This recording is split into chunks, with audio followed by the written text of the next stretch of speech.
audio up, so now I've got some audio going. And there we are. And I've got split attention. Hello, everyone. I know I've got a number of people from my Patreons or my Patreon members already in the chat, blowing up the chat. Thank you guys very much. I really appreciate all of the help and support that you guys give me. And I want to say hello to everybody in Instagram as I look at a different camera because I've never tried double streaming to 2 different platforms at the same time. So how's it going, guys? I got a hand signal, which is great. So Alyssa is here. She's one of the producers for Beyond Geek. She's giving me a hand with following up chats in the background, but I don't think she remembers that I'm nearsighted, not wearing my glasses. So I can't really see hand gestures other than the wild ones you use on the freeway. Oh, I look awesome. Okay, good. Right on. So this is going to be fun. How long is this going to go? As long as it's entertaining. What's the plan for today? All we wanted to do was help promote the fact that myself and Beyond Geek are giving away a lightsaber that Sinister Props also helped us put together. Come on, turn on. There it goes. And you'll be able to actually win this lightsaber if you go to beyondgeekgiveaways.com. Just fill it out. Now, the giveaway is restricted to US because of the cost of shipping. However, Beyond Geek has agreed that they're going to go ahead and waive that restriction to anyone who is one of my members on my Patreon. And this isn't a thing to try to get people to join my Patreon. It's more of a thank you to you guys who are already there and miss out on other stuff that happens all the time. So that's more the point. I'm not trying to drive to get new people to join, but it's probably a side effect, and that's not so bad. But what we wanted to do today was be able to give an extra bit of a live, hello, how's it going, and answering questions. And I really probably should start looking at what's popping up. We got Jerry Can Cosplay screaming out, woohoo, an extra live stream. Raven's Prop Shop, the mod is here. That's awesome. Thank you for showing up, Raven. We're crossing the streams. Yes, we are. We're on YouTube. We're on Instagram. I'm on the spot. I got no sleep. It's normal. But I do have my duct tape tea. By the way, Jerry, thank you for the duct tape tea. This is 100% Irish breakfast tea from Ireland. Oh, did we lose me on Instagram? Oh, because I. So part of the fun of having a large desk where I move around is I may move out of frame. So, sorry. Hey, there you guys go. Everyone who loves doing gifts, you now got Odin doing jazz hands. So I won't be able to look at the chat because I can't see it. But we go to... Someone asked, what are we making today? That's a good question. What we're making today... I need to be able to see this. So I'm getting a question of who's asking, but getting a question of what are we making today? Today, what I'm making is an opportunity to communicate and do questions and answers and talk to you guys, the viewer, to do a engaging video where specifically all I'm trying to do is answer questions and answer chats that are flying out. And I've got people here helping me. Well, I got person here helping me, but she's doing multiple jobs. She may as well be people. So it's going to be interesting. I haven't answered any questions yet because I haven't come across any. I know I've gotten, so Alyssa, I know I've gotten a few primer questions to start with. Have we seen anything pop in yet that's actually neat to do first? So all I was trying to do today was talk to you guys, answer questions. The 5095 asks, what's the best thing ever made from Star Wars? So the 5095, I'm going to repeat this just in case the microphone didn't pick her up. The 5095 was asking me, what is the best thing ever made from Star Wars? Probably about 2 hours worth of film that was mostly made in 75 and 76. The best thing ever made from Star Wars is probably Star Wars. So but you're asking props. What's like my favorite prop from Star Wars? I love the lightsabers, I really do, but that's it's interesting because as a kid, I never got super excited about, oh, I want a lightsaber, except I wanted to hold one out the side of the car and trim all the hedges as we drove down the freeway. Yeah, best thing. Probably, hyperdrive. I really like the spaceships. One of my favorite ships This goes back to, how can I apply a fantasy idea to something that's practical for myself? How many times on a road trip have I thought about, oh, I wish I had that toucan ship from the original Dark Forces video game that Lucasfilm put out. This is the one that was on like the 386 computer that had, a digital watch, not even that quality anymore. But that particular ship looked like it wouldn't take up much more space than a semi-truck. So you could actually park it in the real world, but you'd be able to fly around, and do way more than driving your car for hours and still be in the same state.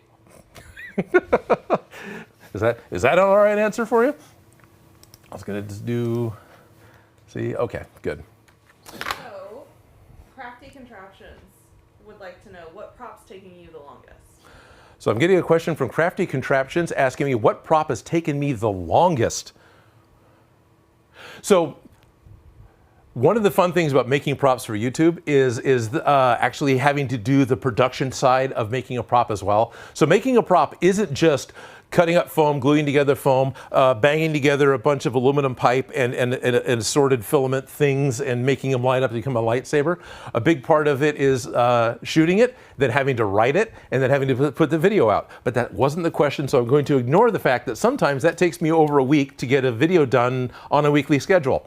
The longest one is probably the one that's mostly behind me. I think you can see it on both streams. Maybe, nope, you can't see it on Instagram. I've got Soul Edge from Soul Calibur. That one I spent the better part of a month working on. So as a single prop, having to build that as well as building other things at the same time, that one probably took the most amount of time. If you want to look at the Gundam suit and the Mechagodzilla suit, well, both of those took the better part of a year to put together, but they were intentionally designed that way. It was intentionally made that it wasn't going to be a one video and done. It was going to be a playlist, a multitude of videos getting the whole costume put together. So Mechagodzilla fits me, Gundam fits Joe, and it happens to also fit Felicia, which is kind of fun. So actually Godzilla and or Mechagodzilla and Gundam should be making some live appearances here next month. I've got a really strong suspicion that I'll actually be going to C2E2, and this is the first time I've actually said this anywhere publicly. That hasn't 100% nailed down yet, but it almost is. So, and Mechagodzilla will probably be going with me of all the amazing things. But otherwise, for sure, you'll be able to see it at SAC Anime on Labor Day weekend, which is the first weekend in September here in Sacramento. So they'll both be there. They might be going to Silicon, but I've got less of a chance of making it to Silicon than I do C2E2. So I know one of the questions I've gotten before is, do I ever plan on making a Xeno or a profile pixel saber, ever? So I'm not 100% sure what that means. First thing comes to mind is, am I ever going to make a NeoPixel style saber? So is the Xenopixels, the profile pixels, is that the ones that it's a strip of LEDs that go down the blade of the lightsaber? Which are really awesome, because if all you want to do is cosplay and all you want to do is reenact scenes for the show and get awesome photo shoots, then having that strip in your saber will give you the ignition sequence. It'll give you the look of the whole thing lighting up, versus what I do, which is have one, it's Tiger Roller again, come on. I have one strong LED on the end that just illuminates the whole saber through refraction. No, I don't plan on making any of those strips, because I like making sabers you can fight with. And you can't fight with the strip sabers, not very well, because it doesn't take too long before the strip is rattling inside of the blade and you'll actually break connections. This is a well-known problem with the Force Effects sabers that Hasbro put out. And often, once you break one connection in that stream of sabers, everything downstream of it no longer works. This actually happened on my the katana. What was it called? Not laser katana, but the katana from Cyberpunk 2077 that I made. I was trying to fold the LEDs to get a more consistent color in the blade, and after it was glued together, after I actually I had it for a couple of weeks, it heated up enough that the connection broke and the tip no longer lights up, and there isn't anything I can do to fix it other than completely remake it. So no, I don't plan on using strips, because it's a failure point. And let me scroll down. No, go to the very top. Go to the very top. Oh, Strict Aphid is asking, when does the giveaway end? Okay, that's a good question. I believe there's a countdown on the Beyond Geek giveaways website, which I think is about 10 days, right? We're getting close. It's not quite the end of the month. I think it's like the 28th, the 29th. It's just before the end of July. The giveaway will end. And who's going to win it? Thankfully, I don't have to choose. We actually have a third-party program that's going to be able to take everyone who registers on the site and be able to compile that with all the extra modifiers that are set up that gives you additional chances to win. So Joe's got it set up that if you subscribe to Beyond Geek, you get more entries. If you subscribe to Odin Makes, you get more entries, so on and so forth. A bunch of stuff that, it doesn't cost you anything. Like, I think you get a ton of entries if you get onto the Beyond Geek email list, which is no big deal. What's going to happen? You might find out what Beyond Geek's doing in the future, which, there's another season coming up. So there is something coming up for Beyond Geek. Anyway, that gives you more chances to win. And that's all on the website. And I'm a bad host. I didn't look it up, and I don't have notes in front of me, so I don't know the exact date, and I'm not being told. But that's okay. So I got 7 days, it looks like. Context ends in 7 days, or is that a typo? No, that's totally a typo. That is totally a typo. Don't pay attention to me. I'm just the fool on screen. It ends in July. It ends in July. I'm pretty sure it ends like the end of July, so it's got about 2 weeks left. Do I have any plans on making a Royal Guard helmet? This is a question from Ocula Sorbus. By the way, Ocula, if I pronounced that wrong, I'm really sorry. Okay, so the Royal Guards are really cool, and the helmet is neat. And I do honestly think the helmets are neat. I love how super slick they are, right? It looks like melted wax on the end of a candle, to put it in a horrible way. So the Royal Guards, for those of you who don't know, first appeared in Return of the Jedi. They're in all red outfits. They are elite troopers. They have a hard helmet that actually has a built-in cowl that comes down around their chest and around the backside as well. So there's no way they can turn their heads, but I think they can turn their heads inside of the helmets. Like a lot of Star Wars helmets, it looks entirely impractical, but they look cool as hell.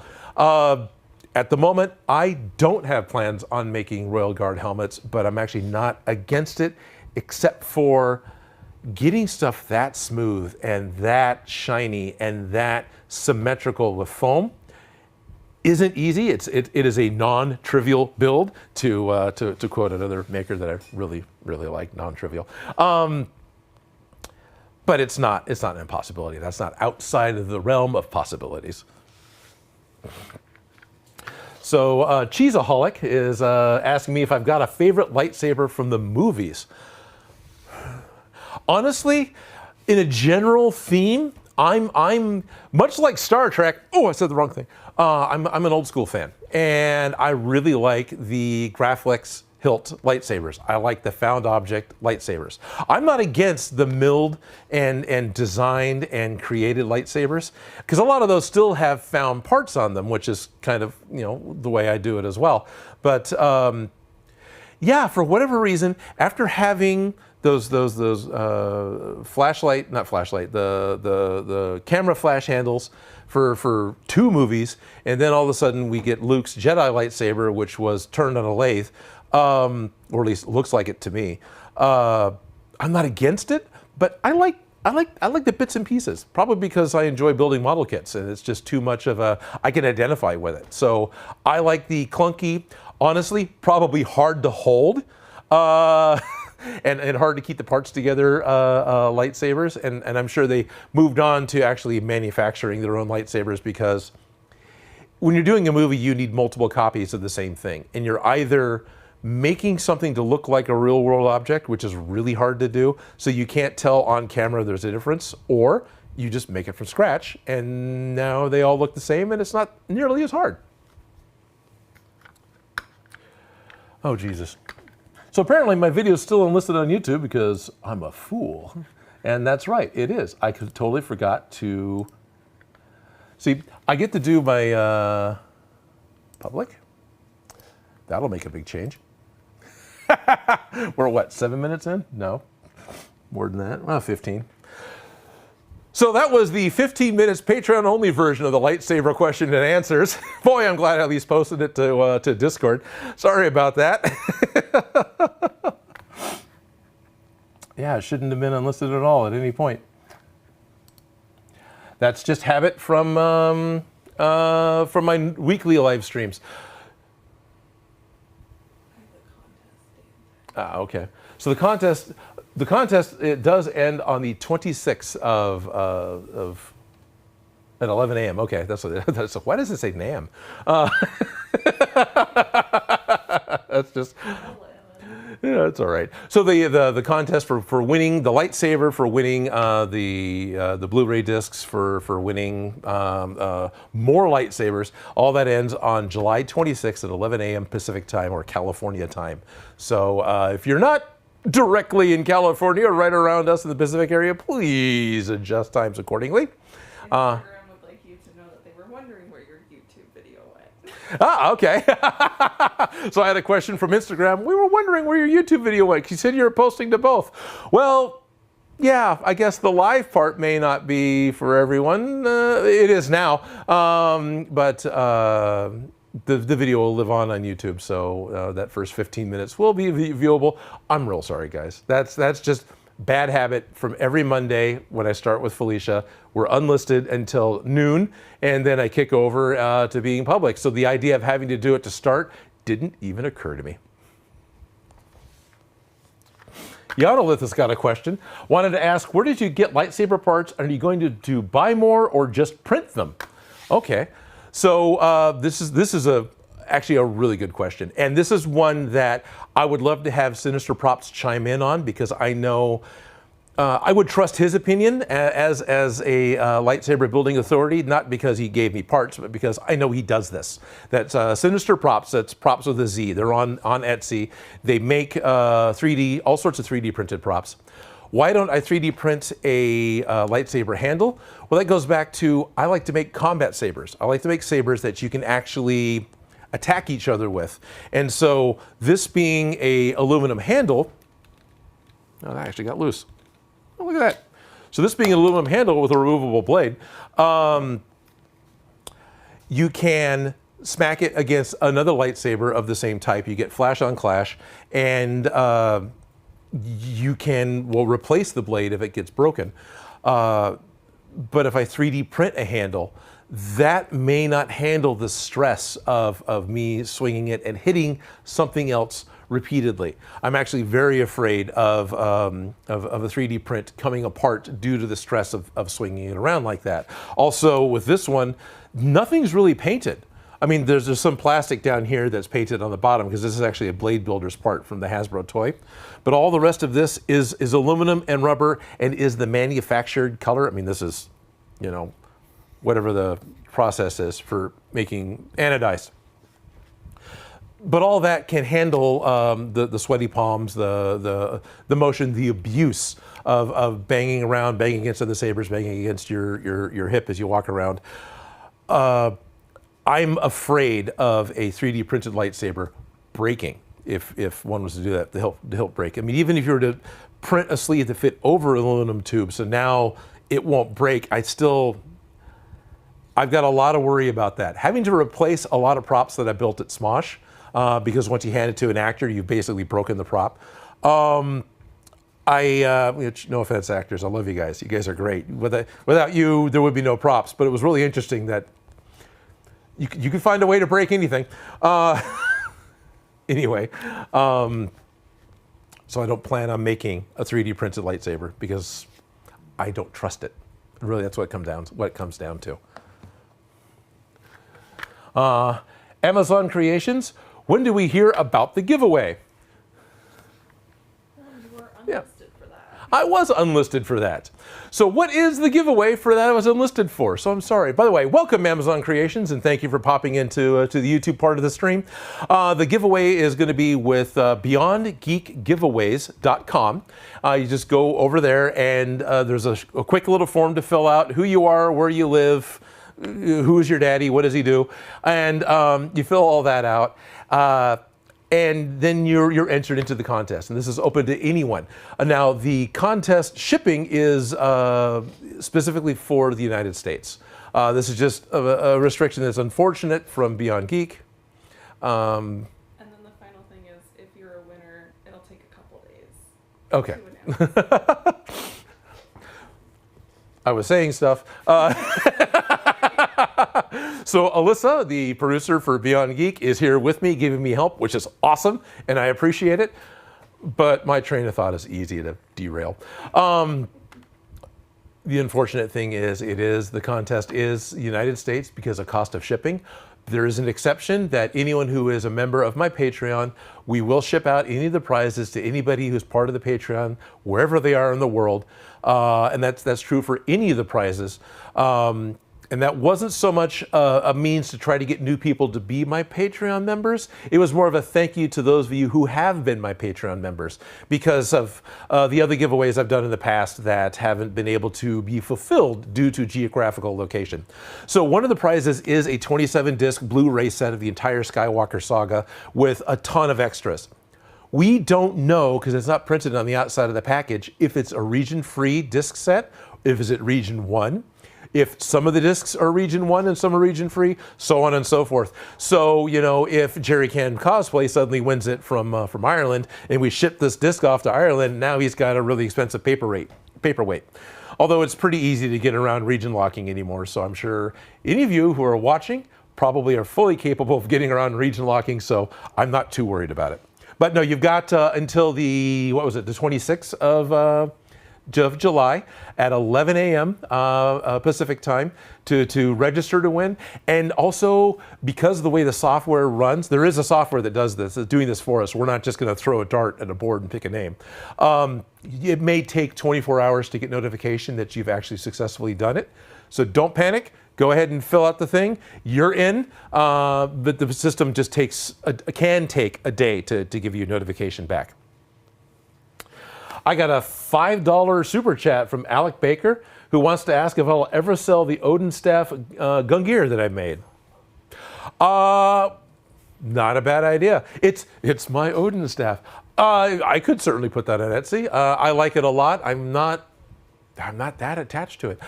One thing I'm concerned about with Gungear and a number of the other staffs that I've made that have the Sintra top, because the blade for the Gungear staff, the whole blade part is Sintra. The Beskar spear that I made, which was done the same way, has fallen over at a con.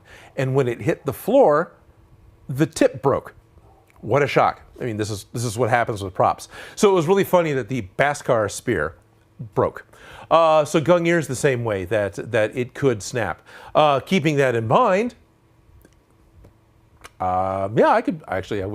I could let that go. I could put that on Etsy, or, you know, maybe that'd be the first prop I put onto the shop at odinmakes.com. So let me take an opportunity to let you know that odinmakes.com is now a live website. We're trying to work on getting Odin Makes fleshed out to be a full resource for all things Odin. Well, all things Odin Makes.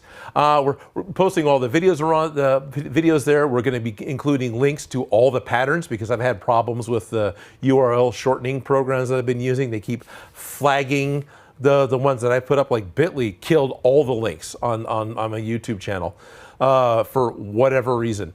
So gonna aggregate all the projects, all the project files, a lot of the information, probably be able to reduce some of the wall of text that's in the bottom description of every one of my videos by having all that information over on odinmakes.com.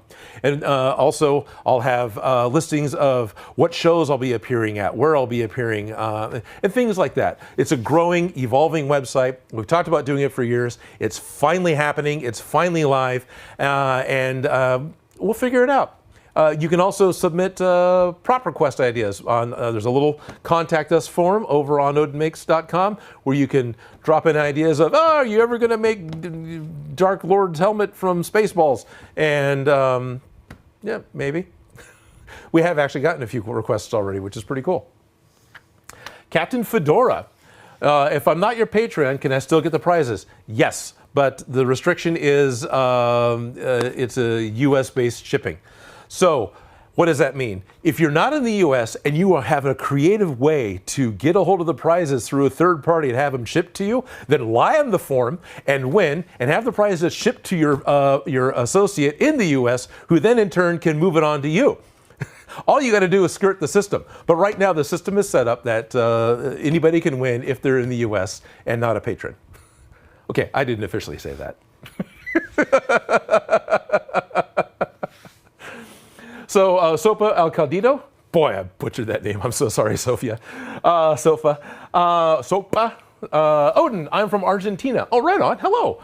And I've been watching all of your videos about a lightsaber, and I even tried to move on to a new page. And I even tried to make one, but I couldn't find anywhere locally the electrical components that you use to make the sabers. That can be a big issue, and I appreciate that. I am trying, going back to having it at odinmakes.com, I'm trying to also create like a worldwide directory of where to find stuff and what stuff is called in different regions. I call it contact cement. It's not called contact cement in every country. The electronics. I don't know if LED supply ships worldwide or not. I think they do. But that's the supplier that I've been going through in order to get all the components that I make for my lightsabers, with the exception of when I get help from friends. But actually, once we did the first Beyond Geek video with making the lightsabers with LED supply, and then came out with 2 more additional videos where we even changed the Blade Builders Hasbro toy, modified it with a new LED and a better speaker and so on and so forth. Always referring back to them, Joe Gillis, the creator of Beyond Geek, still gets Christmas cards from LED Supply because they're super happy with the amount of attention that they've gotten from as a LED resource. So that would be one place to look for. The other thing is we try to share the component names. I like using the Cree LEDs. That's Kree, I think. Sinister, if you're watching, correct me. It might be Cree, but it just happens to be a super bright LED, and they're mass produced from China. You could probably buy the components off of Alibaba and have them shipped to your country. So there's certainly. It feels to me like as long as you know the name of the component you're looking for, you can probably find someone who'd be happy to sell it to you and ship it to you. There we are. PJC 2.0. Says, Odin, I've got an old 2004 light-up lightsaber toy that I'd like to be turned into a light-up prop lightsaber. If I wanted to send it to you, would you work on it, and could I send it to you? Okay, this is a great question, and I get asked something similar to this all the time. Basically, Odin, do you take commissions? I'm barely able to get a video out every week, as it is. If you guys haven't noticed, this week's video of Jane Foster's helmet from the new Thor movie isn't live yet. Yeah, that's all my fault. So I don't take commissions because it can be... I've got 2 different patrons who've asked me just to simply 3D print something for them and then send it to them. And guys, how long has it been? So due to my inability to get an effective turnaround, it's best for me to say I don't take commissions, because the disappointment of not taking commissions is way better than the aggravation of not receiving commissions. So it's not that hard to do. If it is outside of your wheelhouse to be able to handle the electronics, and I can appreciate that it might be because I'm barely able to rewire flashlights, there's still a simple schematic that you can see that lists off the parts you're going to want to use. Even for the toy lightsaber we did for over on Beyond Geek, just find a local makerspace. Find someone else you can locally that can give you a hand with it, and you could probably make it happen and probably get it to work out. And I'm really sorry, that's the best I can say. Now, the other thing is find other online resources. Sinister Props, that's Props with a Z, over on Etsy. They might be able to do it. You might be able to find someone else. I can't, outside of Sinister or maybe Heroes Unlimited, I'm not comfortable recommending anybody because I haven't worked with anybody else directly. But those 2 guys, I would 100% trust. And so if Sinister Props wanted to do it, shoot him an email, shoot him a message on Etsy, and work it out. But due to my, it's best if I don't. I'm sorry. Sinister Props notes that, hey, I'm glad you're watching. Odin, I just want to reiterate, NeoPixel lightsabers are dual capable. Oh, are they? Sabers in the newer shows are NeoPixel, and they do full contact with them. It just depends on how you build them. I was not aware of this. I'm just so used to the Hasbro blade, not the blade builders. You know the ones I'm talking about. The ones that break, the ones that, speaking of commissions, hey Odin, can you fix my blades for the new Star Wars movie? Oh, sure, I've got almost a year. So Odin, the new Star Wars movie is a year ago. Can I have my broken lightsabers back? Yeah. Anyway, I've just seen too many broken ones, which made me afraid of it. But if the NeoPixel does that, that's an interesting idea. That could bleed into the whole question of, Odin, how come you don't make a red lightsaber? Which is a legitimate question. Not how come you haven't made Darth Vader's lightsaber, how come you haven't made Darth Maul's lightsaber, which those actually have a different handle look. It's how come you haven't made a red one? Well, that's because once you've made this part, making it red is changing out the little part inside, and that's it.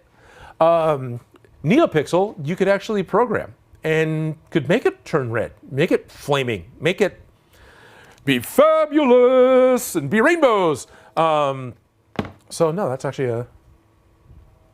So Sinister, is that specifically the NeoPixels because they're able to handle it, or is that any WS1182A, I think I'm saying that right, individually addressable LED strip? That's, because if that's the case, that's interesting. Chase Little, 1804, what is the most common issue I have when making handheld props? Okay, this is an easy question, only because I can be snarky about myself with it. The most difficult thing, finishing them. Straight up. Getting up the energy and excitement to actually finish the prop and drag it across the line. Having a YouTube channel where I gotta meet a deadline definitely helps with that. But otherwise, sometimes it's finding out exactly how to make something work. One of the things I love about building props is the train. There's a train in the background, which completely derailed my train thought. One of the things I love about it is the problem solving. The thing that I love, that inspires me to build props often is the thing within the prop that's the new challenge. Even if it's a minor new challenge of how to make something fit together in a certain way that it looks a certain way, that is one of the driving forces behind my creativity of making something. One of the problems with that is once that problem's solved, it's just work finishing the prop. I mean, it isn't because it's still what I prefer to do, but it kind of is, right? Because I've done this before. I've gotten to the point to where I'll be honest, painting is not my favorite part of the prop making anymore because I've done painting 40K miniatures and models going back to a wee lad. You know, I remember doing the old AMT Star Trek kit. I remember putting those giant water slide decals on the Romulan bird of prey when I was sitting in front of the TV. Before Star Wars was out, I was building model kits. So painting is, I can do that. Now I can challenge myself with doing better, but so yeah, it's a difficult process. Problem is, yeah, that's kind of what it is. Max von Ew, when did you find the materials? Where did you find the materials and components to actually build the lightsaber hilt? I keep my eye open in all sorts of places and just collect them, hoard them. One of the things, it's a lot of extra pieces and parts. There's an aluminum tube and an aluminum tube that came from aluminum suppliers. Like this tube came from all clad aluminum here in Sacramento. They're up on El Camino. The anodized aluminum came from a different supplier that the guys found from that were making the sabers for Beyond Geek with that episode. I'm forgetting the group's name now because I didn't do my research. But it is specifically a telescoping type of aluminum. It's really hard to find aluminum that is sized to fit inside of different pipes. Right, that is a trick. So this pipe is actually sized to fit inside of this pipe, and that's not common anymore. Now you can just get pipe, you can get the hardware store pipes from Home Depot, from Lowe's and big box stores. Sometimes it's harder getting the larger diameters. But at this point, one of the things I think I want to look out for are swimming pool skimmers. So you get the, with a swimming pool, at least the ones I'm used to from when I was younger, it was a aluminum pole that had a twist lock on it so you could extend it out so you could fish the leaves off the top of your swimming pool. Those are telescoping aluminum tubes. Sometimes they have flutes or ridges built into the side of them for strength. Honestly, that might look good on a lightsaber, so who cares? I would hope to find those parts maybe at a garage sale, a yard sale, or something else, as well as I've looked at aluminum crutches, walkers, medical equipment that I've seen pieces and parts lying at in the Goodwill that are all made out of aluminum, and it's tubing, so that becomes a part that I could use for making a lightsaber hilt, because being creative is a huge part of it. There's also a big group, a big thought process of just using plumbing parts from the big box hardware stores. This is a sink extension, this chrome piece on the end. It's actually brass on the inside. There are groups that 100% build lightsabers out of the plumbing department of the big box hardware stores. And you can do that with the, because you can do that with the metal pipes, you can do that with the plastic pipes. So however you want to do it. So how many plumbing parts do I have on here? I guess I've only got two. This is a plumbing part. This gasket is a plumbing part. This is a rubber piece off of an old tripod, another place to get aluminum tubing that's a little more expensive. This is a swimming pool skimmer piece. Then blade builder's part. And then this is a heat sink out of a broken thing from DirecTV, I think. This is an old piece of stereo equipment. And this is the bottom of a flashlight. Now I know this is really small on screen for both of you guys, so I'm sorry I don't have close-up set up, but it's just found objects, typically that are silver, that I think are neat, that are aluminum, so they're lightweight, not important to you necessarily, but I like it. And then I just drill them and tap them and screw them all together. So it gets to be creative. You get to go to a hardware store and look at shapes, not look at what it is, which makes it really hard when the employee walks up and wants to ask, hey, welcome to the big box hardware store. Can I help you find something? It's like, well, I'm looking for a kyber crystal. And then it's really great because they go cross-eyed, leave you alone. So, oh, that's right. The anodized stuff came from Lightsaber team. So this is a leftover from when Jonathan, the Lightsaber guide, was building his lightsaber on Beyond Geek, which actually was using my drill press. I hauled my 4-standing drill press down to the set so he'd be able to use it to drill out parts. I've got a question from Andrew Smith. So he says, I know this is a lightsaber-centric video, but if I had to pick Star Trek or Star Wars, which is better? I am the #1 Star Wars fan. I don't understand that camp at all. Let me be totally honest with you. These are totally different shows. For starters, one's always been on TV, so it's been long-term story, varied stories. It was basically a Western in space to start with, right? I guess Star Wars is kind of a Western in space as well. But overall, due to the number of stories, Star Trek has probably produced better stories more often than Star Wars has. But I really enjoy both. I am a fan of both. I enjoy both. I'm currently caught up on everything that Star Wars has put out. How's that? I've watched everything that Star Wars has put out. I have not watched everything that Star Trek has put out. I'm behind on Strange New Worlds, which is original series era, which is my favorite era. So there you go. Maybe that's an answer. Stephen Mills, whose lightsaber is your favorite of all the Star Wars characters? I never picked a favorite one. One of the things I talked about possibly before we were live on YouTube, sorry guys, I really like the Graflex lightsabers. I like the original Ben, the original Vader, the original Luke, which is kind of Anakin's. I like the found object styles. I like the bunch of junk screwed to a tube style lightsaber. I don't think I have a particular character because lightsabers as a concept I always liked, but I never focused in on a specific one. Now this also may be because I was 7 when Star Wars came out. I was 6 when Star Wars came out. And the amount of information that we have now to look at detailed things about props, about the history of props, about the names of the parts of the props, didn't exist. It was a lightsaber.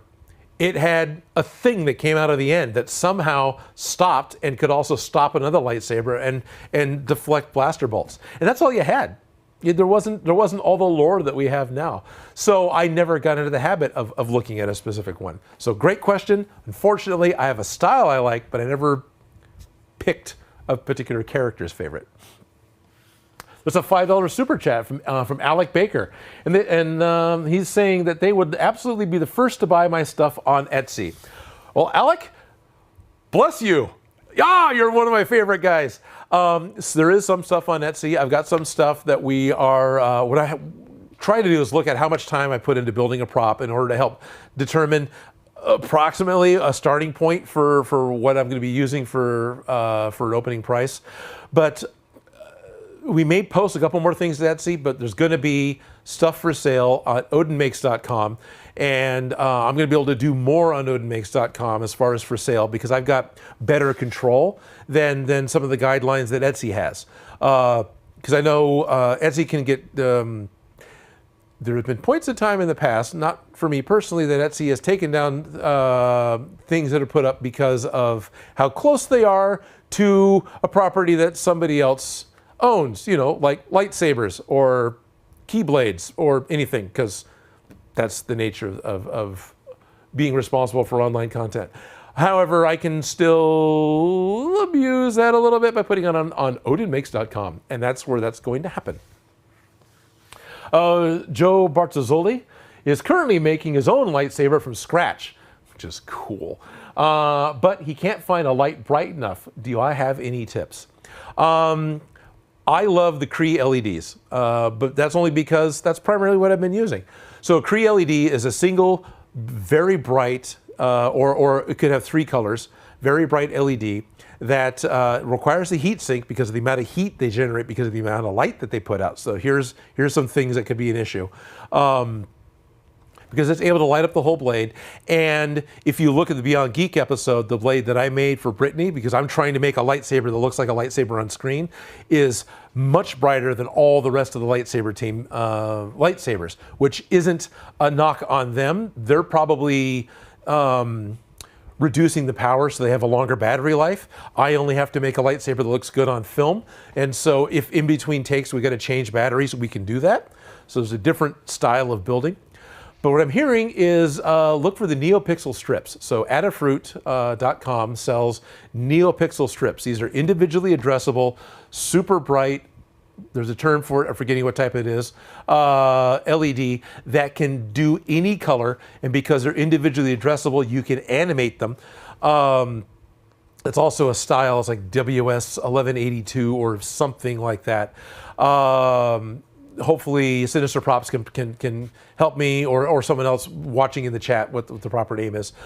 I'm being told that those work fine for a combat ready lightsaber as well, that having that type of strip light up does work. It does survive being combat ready. So that's something I'm going to have to try in the future. And I do have some more lightsaber ideas that I want to play with. And yes, one of them is red. It just hasn't happened yet because I know for one minor thing, I want to make like Darth Maul's Lego lightsaber. But there's a couple other ideas too. So we Hapaput says, is there a prop that is your white whale? One that I won't make because reasons. Yes, but now I have to pick one. I love this white whale thing with like Lego sets, finding the one, finding that thing, you know, being Ahab and finding your white whale. Anyway, let's see. I'll drink some tea to give me a chance to think. Nope, didn't help. Just had the Jeopardy theme in my head.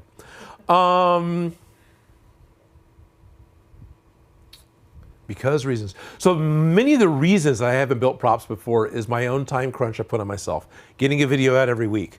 I would love to make the Gauss gun from Half-Life 2 because I think that's a really interesting weapon. And the fact that it's got moving parts, but that's not a single build. What else? Anything else shiny? So, okay, a white whale. How about the Iron Man helmet? Now, this became more of a joke on the channel than anything else. People asked me to make an Iron Man helmet forever, and for the longest time, I was afraid of making one because it is a smooth helmet. It needs to be symmetrical. It needs to have a certain shape. Otherwise, you go from Iron Man to Iron Man, and I don't want to do that. But I found a way of making that work. We've got War Machine made. I'm very happy with how War Machine turned out. So Iron Man will probably happen in the future. But now I've got a whole nother problem. There's no Tony Stark. So one of the benefits of trying to make the different things is to tie it in with something new that's happening to drive more viewers to my channel, because I'm making my living through YouTube, so it really helps when I have people show up. Right now, there's no new Iron Man stories happening. I think he'll still do just fine, but yeah. So how about an Iron Man helmet? Maybe an Iron Heart helmet. You know, maybe a rescue helmet. But yeah, one of those could very well happen. So let's see. I am getting mentioned that I should have mentioned. So am I a Star Wars or am I a Star Trek fan? So this is a note flying at me from the producer. Which am I? Well, let's see. I've built a lot of small things for Star Wars, right? I built a lot of model kits. I've built a lot of dioramas for action figures, and I've built lightsabers, and I've built hand props. I forgot to grab Han Solo's blaster. It's off camera now. But I haven't built anything big like, say, a Star Trek set. I built a scaled down version of the original series Star Trek bridge set for Play TV way back in like 1998, in our fledgling attempt to do live stream content onto the internet with dial-up and Pentium computers and SD. I remember when. Yeah, it was about 20 feet across. It was about 12 feet deep. It was designed to fit inside of the room that we were already shooting in. And it was designed to be broken down so it could be wheeled in and set up fairly quickly, because the original idea was to do this every week, which thankfully we gave up on after about 3 weeks. But, because guess what? It's hard. But yeah, it's a set. It's kind of a prop. It was all plywood. It had working turbo lift doors. It had communication sciences, engineering, red shirt dude, and half of an extra station around the sides, right? So it was only the kind of a flattened horseshoe. But it didn't have a helm, navigation, and weapons station in front of the captain's chair. We were a different ship, a different type of Star Trek ship, because it was all about the show was weird. It was a mashup of Wayne's World and Star Trek, so we called it the Prime Directive. But it was two guys on a couch was where it came from. So the captain's chair that I built became the captain's couch. So two guys could sit on this at the same time, and they had equal importance on the ship because that's what they were. So somehow, from the captain's couch, they were able to chart courses and fire lasers and all that stuff. But anyway, yeah, I built a Star Trek set. And of course, I'm being reminded that that set, to the best of our knowledge, still exists. So I've got a set that I built 25 years ago, 24 years ago, that's still standing in the Travis Air Force Base Museum. So you go to Fairfield, California, to the Travis Air Force Base. If you're able to figure out how to get on and go to the museum, because I don't even know how to do that right now, they actually bought the set and set it up because of how important Star Trek was to general history. I mean, Nokia with the StarTAC flip phone was 100% inspired by the original communicator from Star Trek. Both the original series and Next Generation had pads. You know, personal access data device is, I think, was what they called it in the Next Generation. Pads are a thing that you can get. You know, you got iPads, and you have your tablets, right? So these are minor things, but there's many ideas that Star Trek had that has inspired so many people to actually make a product that does what they saw on TV. This is why the Air Force Base bought it and made it part of their aeronautics history, because it inspired people from NASA. The first space shuttle was named after the USS Enterprise. So it's still standing. And the fun thing with that is I actually rebuilt the couch to be the captain's chair. So if you are able to get on base, if you are able to go into the museum and see it tucked away in a dusty corner, it's going to have a more accurate Captain Kirk's captain's chair, because we changed it from being a couch because that was too specific for the museum. So, and yeah, no, there is someone else in the studio here with me. I guess so it's right now I've got me, and there's also Alyssa, producer for Beyond Geek. And so if you happen to hear a secondary voice in the background, that's just Alyssa, because she's here helping to send me different ideas that we're seeing in chat, because I'm not able to keep up with both streams. Hi, Instagram. Hi. Hello, YouTube. How's it going? So, I am getting help, and I appreciate the help. She's copying and pasting your comments from both locations into a Google Doc, and that's what I'm looking at. So if you do hear anybody, that's who you hear. Sinister pops in again with Odin. I would love to see your Saber parts junk drawer. I literally find weird metal parts on the streets and hang on to them to put in a build. Okay, so I don't have a big junk drawer, but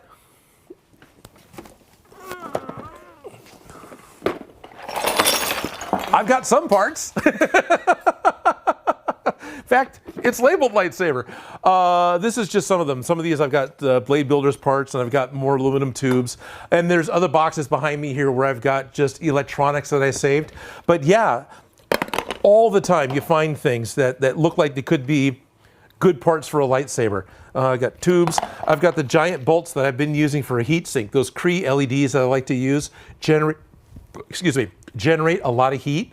And so I'll grind the flat of the bolts, the head of the bolts flat, and then stick the LED to it. So instead of just the LED cooking itself and killing the LED elements, it's able to heat up the whole bolt, which keeps the LED temperature down enough that it doesn't kill itself, doesn't cook itself to death. And that's why I'm using bolts as a heat sink. Then it also adds nice weight to the prop. But no, I've got little bags of little metal bits and bobs that I've saved. I've got the little metal brass pieces that from sliding closet doors, all sorts of random things that I think might look kind of neat on a lightsaber, maybe, but then I don't make very many. So I've got lots of parts without having O-rings from the plumbing section. There's my pattern for the shield. Should probably put that on Odin Makes. But that's one of my junk drawers, and it's probably the best one for parts. And I think I've even dumped that out on the video. There we are. Do that. You do that. And you step on parts that fell on the floor, and you clean your table off. Here we are. I'll get that guy later. Oh, hey, Shady O's got a $1.99 super chat with, how much do I love Minecraft? So for those of you who don't know, one of my Patreon tiers over on Odin Makes, over on patreon.com/Odin Makes is the Minecraft access level. We actually have our very own Minecraft server that is specific only for the members of the Odin Makes Patreon, and it's a peaceful server. There's no PvP, and it is a very creative place. How much do I love it? Quite a bit. I find it was a really good creative outlet, especially when I got sick earlier this year. And it was a nice thing to go and do and spend time in and be out of my ill head. So I definitely enjoy Minecraft. I always kind of thought I would. I was a little afraid to start it because I can be obsessive. Yeah. How much do I love Minecraft? Enough to have my own server. How's that? Emilio Marino is asking, is there something that you are not happy with the results? And hi from Mexico. All the time. All the time. I've said this on occasion in the past, and even to the point that the moderator here in the YouTube chat use it as their senior quote in their yearbook, which is, "You are your own worst critic." So I'll look at something that I built, and it's really hard for me to look past that little part that I didn't like. Whereas most people see the object as a whole. And so, whereas I pick out that, oh, that seems too big, or it's crooked, and that I can't get past that, no one else sees it because they just see the whole helmet.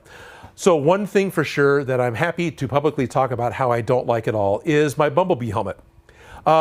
It looks really good. It's got a lot of detail. I love the helmet itself and the back of the helmet and the ears, whatever the antenna that Bumblebee's got. This is Bumblebee, the Volkswagen Transformer from Transformers, by the way, or the Camaro, depending on which one you're looking at.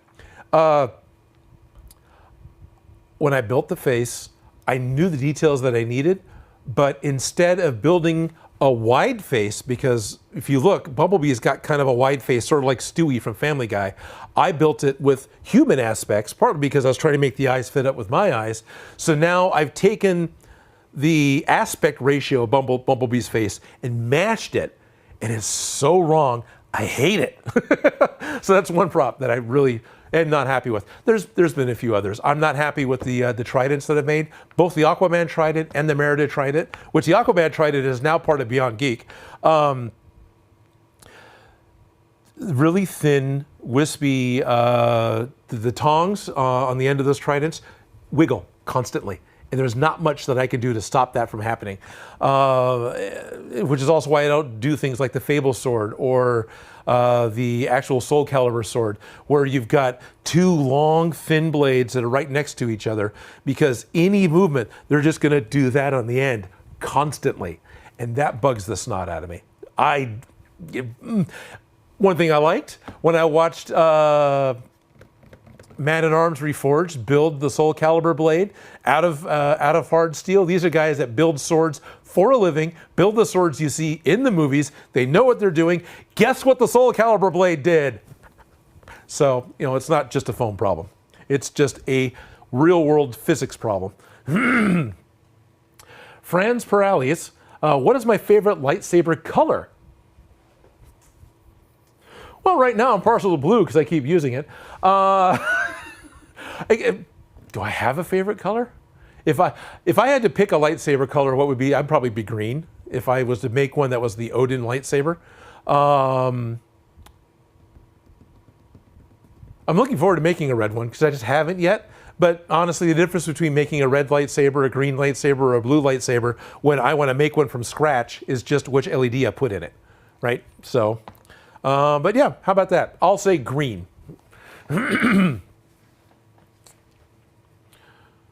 So, Billy Mino Batman. In your prop videos, I see that you use an X-Acto for clean film cuts, for clean foam cuts. I'm reading without my glasses on. In your prop videos, I see that you're using an X-Acto for clean foam cuts. I can't replicate those. What do you recommend as a place to start for better cuts or knife brand to use? Honestly, it isn't always the knife brand. It's how sharp your blade is. If you're not getting a clean cut, if you're cutting with whatever tool you're cutting with, if you're cutting your foam core, cardboard, any of these things, and as you're cutting the foam, the underside is starting to get these little curls, these little tears, that's because your blade is no longer sharp. And that is the thing that makes the difference. So with any, I've got one over here. I really like the skinny snap-off blades, right? There's two different sizes. I'm jumping around a little bit, but bear with me. We've got the 9mm blade and the 18mm blade. The 18mm blade is thicker because it's a bigger blade. So the 9mm blade is easier to be able to cut through the foam for me. But even this dulls in a hurry with any foam you're using. Doesn't matter if it's HD foam, doesn't matter if it's what the foam, doesn't matter if it's floor mat foam. EVA dulls blades. So what you want is a honing blade, a knife sharpener. This is the Kershaw blade that I bought through Evil Ted's affiliates. It was like $10 off of Amazon, but you do the whole chef thing with it. And now I've honed the blade, and you can actually basically sharpen it, right? I think it's actually called a knife sharpener. You can feel it when you're cutting. You can feel a sharp blade because it's just cutting. You feel the resistance of the table. If you've got a dull blade, you kind of feel it being dull. But that works with X-Acto knives. That works with the circular cutter knife that comes off of the circle cutter from Cause Tools. So, and I know Jake from William Shakespeare Props just has his antique knife sharpener. So there's a honing stone, a whetstone that he's using to sharpen with. It's all going to work, but you only get a few cuts with a sharp blade before you start feeling the difference. You need to quickly do the thing and, cut cleanly again. Now I was getting a motion from, oh, I see. I've got just a note from my fans. This is the producer trying to produce someone who's blind. This is getting close to the 1 hour mark left for the video. Oh, okay, so we're getting close to an hour left. Nice. Ooh, Groot Grusin. Hey, Groot. And that's not, I am Groot. This is Groot's in all my live streams. Thank you very much for joining. He's making his own Graphics lightsaber. Do I have any idea what to use as those brass pins at the top of the side holes, or where to find an end cap for the pipe? There is some end cap on the railing of the elevator at my complex, but I don't really want to snatch one of those. Well, why not? The end cap, I know if you're looking for something very specific from the movies, I would do a search and scour through the RPF forums, the RPF, Replica Prop Forum. Those guys have done so much research on any prop. This isn't just Star Wars, but there's a lot of Star Wars in the RPF. They've literally identified which Camaro model kit was used in order to make the thrusters in the back of the Star Destroyer from the first 77 Star Wars. And not just any Star Destroyer, but the 6-foot-long model, because it had a different set of model parts than the... So, yeah, those guys are great. And they might actually be able to tell you specifically what the parts are. But as far as if you just want to find one because you're making one up, you just kind of start looking at things. Here in the States, I've gone to garage sales and flea markets. These are also, I think, boot sales, right? Or what is it? It's selling out of the trunk of your car, selling out of your boot. I can't remember what they call it in the UK. But it's those types of events where you can find random stuff, and now you're starting to look at what the pieces are and not what the shapes are and not what they were designed to be. And you might be able to just find something that can make a good end cap. The plumbing department I use a lot. This one's just got a bit of, well, it's got a piece of foam on it now as a mute, but it's got a piece of perforated brass that I took off of an RF shield out of an old piece of television equipment. I've used drain covers out of the plumbing department at the hardware store. You can just buy perforated metal. Perforated is that like offset holes. You can get perforated metals from hardware stores just as a sheet. You can get it from model kits. Not model kits. You can buy sheets of it from hobby stores. That's what I'm trying to say. So and most of those I was using because they're a way of letting the sound come out from the speaker. But, it just becomes trying to find something. You could use the bottom of a lightsaber. Yeah, use the bottom of a lightsaber. Use the bottom of a flashlight. As I look across the way here, I see a paint gun that I've let paint dry in. It's probably a good size if I was to cut it down to make a cap that would then have a perfect flat in the bottom. It just starts looking at the shapes of things and how they could be used as something else. Now, you talked about brass pins. Honestly, just get solid brass rod. You can get brass rod not just from hobby stores, train stores, but you can buy brass rod from jewelry making supplies. And now you drill out the hole that you want. You put a stop behind it, right? So you got something to hold the brass rod in place. Make it a little proud so it's sticking up further than your lightsaber. You get yourself a little hammer, ball peen hammer, or other jewelry, and just start tapping it, and you'll mushroom out the top, literally making a rivet. And that is very much basically what I did here. These are rivets. I just drilled a hole and super glued rivets in instead of making them appropriately. But that would be a way of making the little round dots without remembering exactly what they are. Hope that helps. Do I have something from Sri Lanka? No, okay.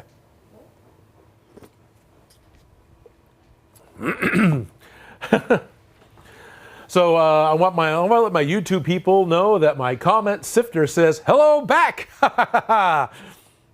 Hopefully those of you on YouTube understand that reference. No, I pretty much do, but. Hi to me, it was cute. Oh, that's cool. Alyssa's giggling, saying that they appreciate that they're saying hi to Alyssa, but that she just can't respond. But no, totally. Alyssa's here. You want to know all things Beyond Geek? Test her knowledge. She's been putting up with that for quite a while. But she's taken on the role of being a producer for Beyond Geek. She's going to be part of season 3. Season 3 is happening. It's just a long form project. So that will be coming out at some point. Which is kind of cool because there's been 2 seasons so far. I've been cameraman, I've been editor, I've been driver, I've been a walking grip. So there's an episode where we're doing live on the street interviews with real world superheroes, right? So this is Night Owl and our own host Seth, who's wearing the superhero costume that I made, walking the streets of Portland, Oregon at night. Something you may not think about because it's TV is there are 4 other people walking backwards in front of these guys while they're talking. You've got 2 cameramen, you've got a guy doing audio, and you've got me holding a light with a battery over my head for 4 nights in a row walking backwards. So that's the stuff I do for Geek. It's a lot of fun. Fiendish Incorporated says, I'm making my version of a Mandalorian suit, which is cool because Mandalorians are great. They are a personalized thing. You basically can't go wrong with Mandalorians, right? Someone was just joking about making a Bat-Mandalorian. I want to add lights. Do I have any recommendation for a control board? Yes. Right now, thanks to Ben Eady and my friends over at Baconics, who happens to be drivable from here, my current favorite control board to use are the Adafruit Blue Fruit boards. Now, you don't have to just do the Adafruit ones, but it's an Arduino board that has Bluetooth capability, and then you load the Baconics OS, which is free, onto the microprocessor, and you're able to program it using the Baconics OS, which is more visual. It's very similar to editing video, only you're editing individual pixels. Right, you still have a timeline, and you're editing what the individual pixels are going to look like at that point in time on the timeline, and so it's graphical, and it's way easier for me to get something flashier than using ScriptPython, which is what I used when I made my pumpkin bomb. And when I was doing the pumpkin bomb, I tried ScriptPython. I tried a couple of other slightly graphical versions, which didn't work for me. I'm not sure why. One of them, it just didn't load right. Another one, it didn't work in my head. It was like, the way it worked, it didn't work the way my mind works, so it didn't work for me. ScriptPython did, because I'm an old school coder. I remember trying to learn BASIC on the Texas Instruments TI-99 way back when Frogger was cool.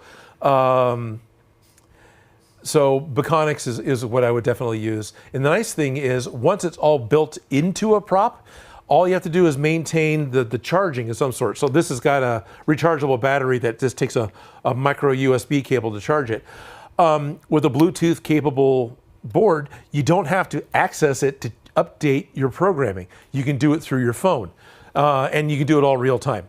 So Baconics is a free OS, and Bluetooth capable microprocessor, Adafruit or Arduino processor are my current favorites, but I'm not an authority, so don't be afraid to ask Sinister Props or anybody else who's played with more stuff than I have. They may have better information. Ironworks says, hi Odin, just wondering how easy it will be to change out the blue LED for my lightsaber. Not that hard. Getting all the guts shoved into this particular lightsaber took a little bit of finagling and a little bit of doing, but the LED is actually separate from everything else. It is a tricolor LED, 2 of which are dedicated to being blue, and the other one is full white for doing the flash on clash. So all you would have to do is either hardcore replace the LED, or once you've opened the body up and get to the Biscotti version 4 board, which it's just version 4. It's called a Biscotti board. it has a micro SD card on it. And all you have to do is change the code within the micro SD card, put it back into the Saber, reboot it, and then you can potentially get a new color. And you can determine what color you want it to be, whether it's going to be the blue that you want for the blade, or whatever the flash on clash is going to be. Wow, I can actually feel the heat. Please shut up. So you can actually program that and put the SD card back in and not have to touch the electronics at all. So that shouldn't be that hard to do. It's got 3 sound font styles built in already. You just hold the button.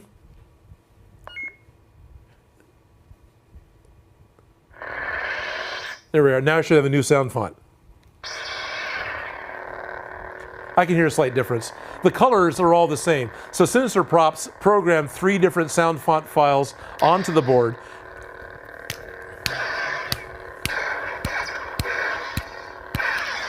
Anyway, get to play with my toys. I won a lightsaber with Odin punched on the live stream. So there are actually 3 different sound fonts. Put on the lightsaber already. You'll be able to change through with effectively the press of a button. And that's just coding. Again, in order to change that, you're going to Notepad, you're changing parameters, and then you're rebooting it back into the board.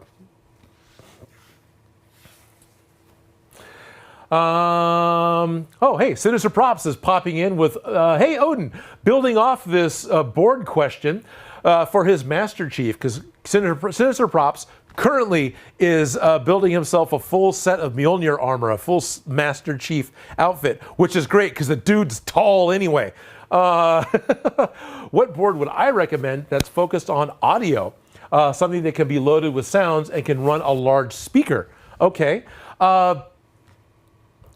At this point in time with the Proton packs, because I'm also making Proton packs on my live stream, my plan is to use one of the Blue Fruit microcontrollers, because they can play back audio files. So at that point in time, you're just sending out that audio file to some sort of amplifier, a small amplifier circuit, or just a speaker that can produce the sound louder. This is a really dumb way to answer it, because guess what? I rewire flashlights. I'm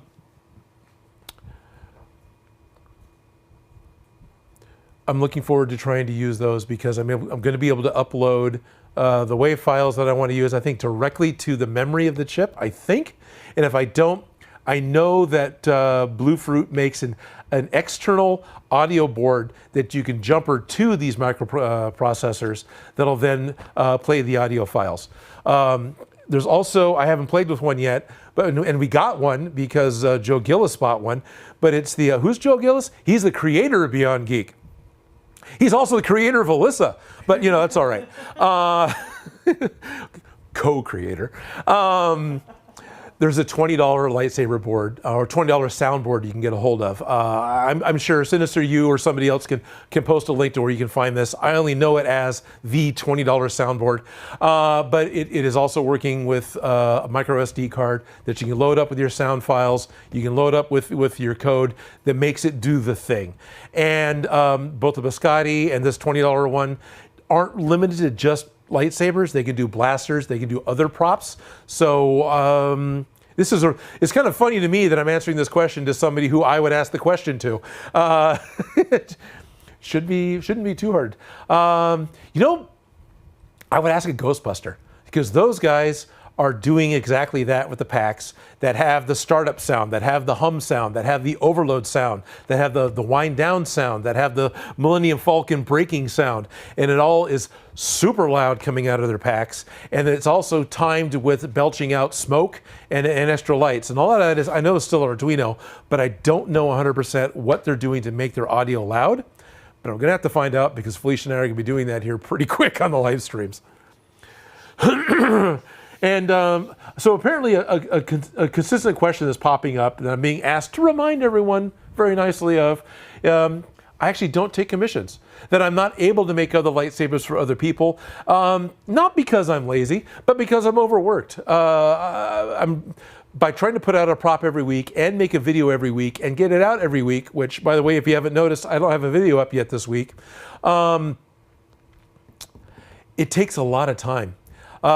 Basically, if I had a full-time job, I would work less than I do working for YouTube, working for myself for YouTube. So I'm not able to take commissions because basically I'm unreliable, and it's really hard for me to get stuff sent back out. The Postal Service is totally happy to take packages from me. It's really hard for me to get a package to the Postal Service.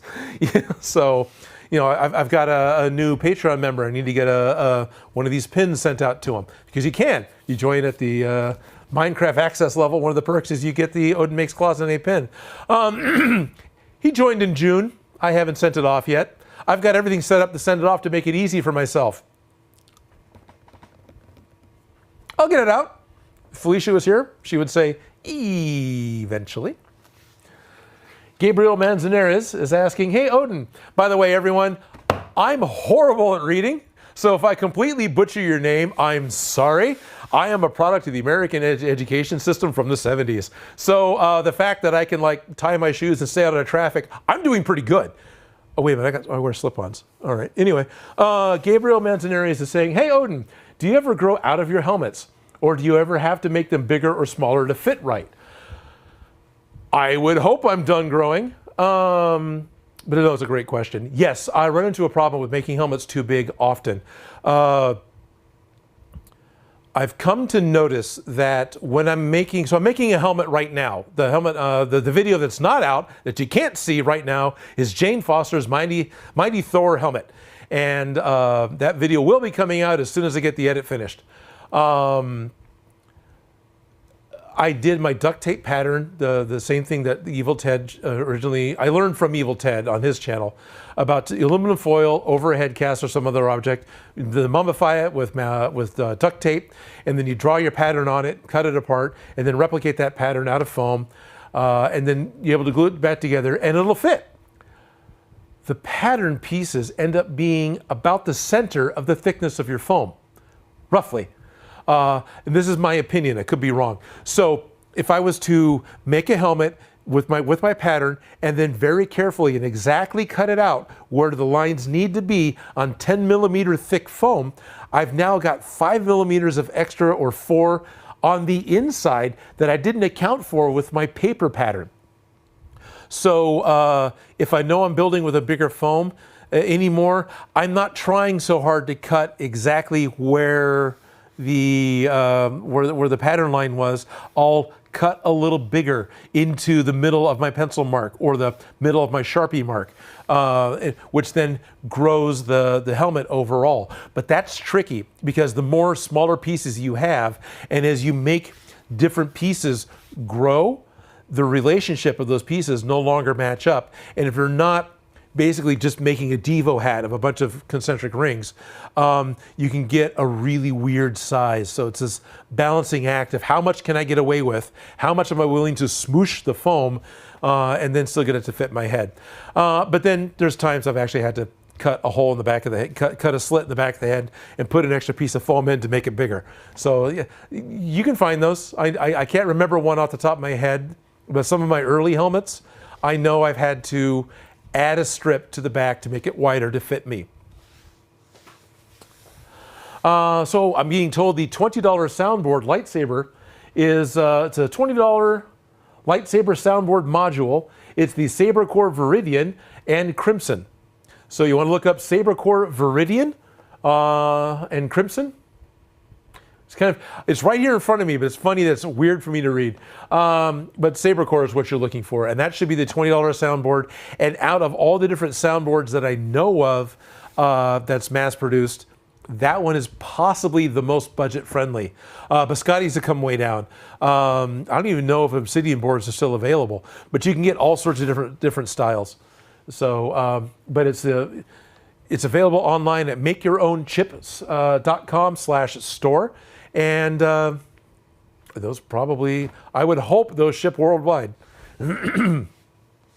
So the Black Market Outpost, well, at least it's not black market discounts, Sorry, Black Market. Black Market Outpost is asking, your collaboration with James Cully over at the Rebel Base Build was fantastic. Will you be doing more collaborations? Yes. In fact, James just messaged me not too long ago saying, hey, I want to do another build. Got any ideas? I'm so caught up with my own builds trying to get stuff done that, no, actually, James, I don't. But I want to. I love collaborating with, James is great. James is, in real life, outside of his Rebel Base Builds YouTube channel, he is an instructor. So he is an instructor by trade. So watching him do something on YouTube is great because the guy knows how to talk about something. And then he's got that sexy voice. Yeah, want to. He asked, want to do something else with him again. Sean Cash from Try to Finish Something is actually local and has asked to do something. He's like, yeah, sounds great. And then I'm off chasing my own tail. I've got Strict Aphid, who's got his own YouTube channel, wants to do a collaboration. And his idea is, hey, why don't I build something in your style and then you could build something in my style, which that could work. But yeah. I got caught up with making a bunch of Thor props. So I gotta get those knocked out. Mickey Rat. Sweet. Mickey Rat is somebody here in Sacramento that I actually know. We worked on Grunk the Smasher together. Do I have a drawer where I keep various lengths of wire? Yeah, actually I do.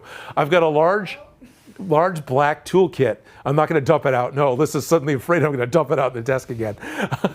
So I've got a large standing rolling toolkit that I bought on a Black Friday from Home Depot, and one of the biggest drawers is full of electronic pieces, parts, and stuff.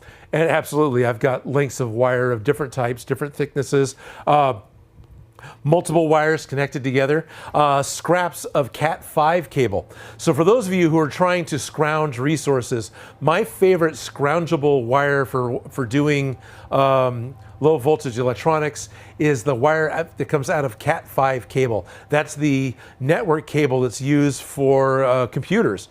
It is extremely common to, at least for me, to still find it. And you can take the jacket off, and inside are 4 twisted pairs of wires. So you end up with 8 different wires that are color-coded that make it really easy for connecting your electronics for making stuff. And a lot of my props, that's what I'm using, is the Cat 5 wire. It's a solid core wire, which means the thinner wire is able to carry more, I think. I'm not an electrician, but what is nice is because it's solid core, it'll hold its shape. It's a type of wire you can bend, and it'll stay in that bent shape. You get braided wire or stranded wire, and it's flexible, but it doesn't have the strength to hold its shape until you get to bigger wire that we'd want to put inside of a prop. Fiendish Incorporated is, how often working on one project do I get distracted by a new project idea? You know, I should do a collaboration with Rebel Base Builds. All the time. I watch a lot of movie trailers. I watch a lot of commercials, you know, and other things for upcoming stuff, upcoming games, especially upcoming movies. I'm way more into movies and television shows than video games, and that's nothing against video games. It's just where my attention falls. But still, I get distracted all the time with, oh, that would be really cool. Then I realize I've got this backlog. And so I am constantly chasing that dragon of what it is I want to build. How often I get distracted. So I've been saying all year, one of the things that I'm going to make this year that's been requested forever is the oxygen destroyer from the original Godzilla movie. This is the large silver and glass thing that the doctor took to the bottom of the ocean with his canvas diving suit with the brass helmet. So it's not quite the bottom, it's the bottom of Tokyo Bay. And he set it off, and that's how they actually killed Godzilla in the original Godzilla movie. Yeah, Godzilla dies probably more than one movie, but that's how he died in that one.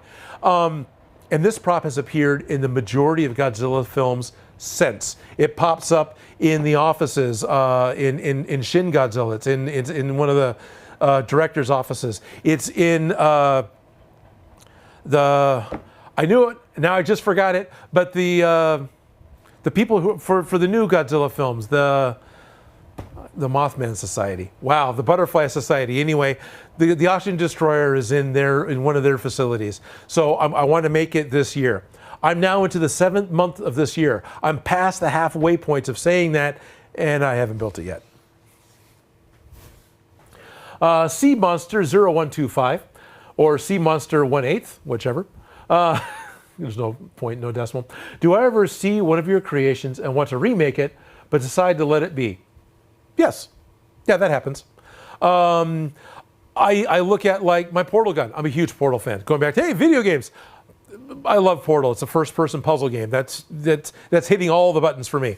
I would love to remake the Portal gun, but I'm pretty happy with the shape. The shape could be a little better, but the shape is fine. It just doesn't light up the right way. And I'm not in need of changing out the windshield wiper blades of my truck at the moment. I would love to remake that. I've actually talked about remaking some of the other props that I've got. I just remade Mjolnir for the new Thor movie. And in fact, the next prop I'm planning on making is remaking Mjolnir again, but this time making it light up. So I do think about that. I do see it. One of the concerns I have is having a video on my YouTube channel that isn't just a rehash of my original video. That I want to do something that is kind of new, that is kind of moving forward. Never look back, darling. It's always, I can't quite say what Edna says, but I want to be able to do something new. And so I generally, it has a lot to do with driving traffic to the YouTube site, right? I know I could be a Star Wars channel and I could probably do just fine, but there's all those other fandoms I'm missing out on pulling to my channel, which is why I make Dragon Ball Z, why I make Men in Black, why I make random barrels that I then claim are from Donkey Kong, which that video is actually doing okay. Is a way of getting other people to be able to watch the channel, get new viewers, be able to get new stuff going on. So if you are a prop maker and want to make a YouTube channel, I highly recommend not specializing and bouncing around and not being afraid to take on different fandoms, take on different builds, different projects, even ones you don't know about. I ask for ideas. Hey, you got an idea for something for me to make? Please leave a comment below. Because there's so many things out there that aren't even in my language that have cool things I would never know about. So that's why I ask and why I like jumping around. Did I answer the question or was that too weird? I'm going hoarse because I've been talking for hours straight. What I should do is go to a tea of a throat coat, but Irish breakfast tea is definitely getting me going here. Cyber Edge is wondering where I get my lightsaber blades from. This is a great question. The only ones that they can find are really expensive. This is a personal thing on what is and what isn't expensive. More specifically, the polycarbonate blades. So this particular blade that I removed from, this is the prize you can win on BeyondGeekGiveaways.com. This is the actual thing. This is the thin-walled polycarbonate blade. So this specifically, I call it thin-walled. It's 1/8 of an inch, which is about 3 millimeters thick. It's a very flexible blade. You can also get ones that are thicker. That's not it. Originally, I bought this in order to make the vials for Arcane because you don't see the walls as much.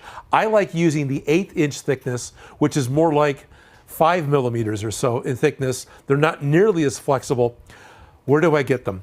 I buy them from Tap Plastics because I'm lucky enough that Tap Plastics as a resource and as a company is here locally. I can drive to one of the brick and mortar stores and I can buy a 6-foot length of polycarbonate tube for about $40. I think it's a little less actually, but I can't remember specifically. So I buy a full stick, but that's enough to make at least 3 blades. And if you do slightly shorter ones, I can get 4 blades out of that. Another resource for finding these blades is going to be interstateplastics.com. And they do online order fulfillment. And they will ship the full-length sticks to you. But you end up with the issue of the shipping of this 6-foot object because long things that don't easily fit in a delivery truck become expensive. So if you order it cut to the size you want, there might be a charge involved with that. But basically, I always buy my blades from a plastics supplier. So Interstate Plastics has a brick and mortar outlet here. They have a will call, they're not actually a retail store. Tap Plastics has a retail store. There's another one called the Amazing Plastics Place, which is a walk-in retail store. And then there was another one that I think is closed now that I used to be able to go to as well that had a plastic, and there was Golden State Plastics. All these places in what is not in an industrial city. Sacramento is not an industrial city. We're a political city. We have a lot of these things that build stuff. So, okay, what am I saying by that? We have a lot of stores that do supplies for the manufacturing peoples for industrial, for industrial use as a supplier. So start looking for sheet plastic supplier or plastic tube supplier, and you should be able to hopefully find something in your area that you can actually get something from, that you're not stuck with shipping a 6-foot stick through a delivery truck with an added charge because of its size. But now, if you don't mind, you can always go directly to the Saber Forge or the Custom Saber Shop or any of the other online lightsaber specific retailers that sell this stuff. And they have more blades. They have frosted blades. They have blades that are opaque to begin with that you don't have to put the cellophane inside of. But now they've gone and done the legwork to not only find the sheet supplier to buy the tubes from, but buy them in bulk to get a discount and cut them up. And now they want to resell them to you, which means it's going to cost a little more. And that's not a problem. The fact that these guys do this is fantastic. And I never want to badmouth any of those custom Saber guys, but as a means of business, they have to buy something and they have to sell something at a profit, which means it ends up costing a little more than if you just skip the middleman and go straight to the industrial supplier. So it may be worth it to just go to one of those suppliers and get the blades that you want. Also, it's easier to find the ends. The end cap on the end of the blade is something that you want, because if you're doing the combat ready, you're going to want something, if you glance on somebody, you're going to bruise them and you're not going to cut them. So this is actually an acrylic hemisphere. It's got a different name that Tap Plastic calls it, but it's a 1-inch hemisphere that I can glue using Weld-On Force solvent onto the polycarbonate tube. And this is perfect for not only having the decent lightsaber look, but being safe enough to swing around at somebody else, and if you make contact, you're not going to cut them. Custom Saber Shop actually has ones that are more bullet shaped and ones that are lathed so they fit inside of the blade as well as just being glued on the ends. So there's way more options available, but I'm happy with just this because I can drive up the street 10 minutes, walk into a store, say hi to the nice manager that knows me by name, and buy stuff. Okay, so I want to do a reminder. We got about 30 minutes left to the live stream. We're actually going a lot longer than anticipated. That's kind of cool. So in about 30 minutes, we're going to be going to Cane's and getting some chicken. So anyway, Michael the Collector 98 says, "Greetings and salutations, Odin and crew." Hey, Michael says, "Hello, Alyssa. Since you mentioned lightsabers, I finished Obi-Wan Kenobi, which I loved overall, but do I plan on doing the Inquisitor lightsaber or go old school and do Vader's saber next?" The Inquisitor sabers are awesome. They're kind of this weird mixture of like a Tron identity disc or the Xena blade and a lightsaber. And I can just see it doing the Thanos copter thing, which I think they do in the video game. So you hold on the center and it just spins, which is of course not going to happen in the real world because physics. Or at least not in a prop that I'm going to make. At the moment, I don't. I don't see why not. That could be a lot of fun. But as far as on the horizons right now, I have a Lego lightsaber that I want to build, and I have another lightsaber idea that I want to build. But the Inquisitor lightsaber or Vader saber isn't on my radar. A red saber is. Actually, both of those I'm listing off are going to end up being red. But yeah, so I apologize. No, but it could happen. Never say never. We know that from Sean Connery movie. But yeah, it is definitely a quid. Gabri Elvin Helsing. Gabri Elvin Helsing, yeah. I'm sorry, Gabri. Gabri says, what is your favorite lightsaber design? So I've gotten this question a few times during the stream, which is fair because I set this up being a lightsaber stream. My favorite lightsaber design, hands down, easily, is the found object graphics style lightsaber from the original trilogy. I like that. Probably because nostalgia, but it's because it's a found object. It appeals to my cobbling stuff together and make it look like something else aesthetic that I really like. Of course, if you look at those sabers, they're going to be really uncomfortable to hold.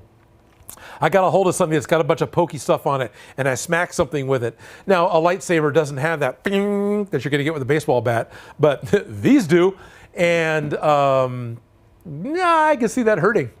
But I still really like it. The little T-track and all the other stuff. Yeah, it's pretty cool.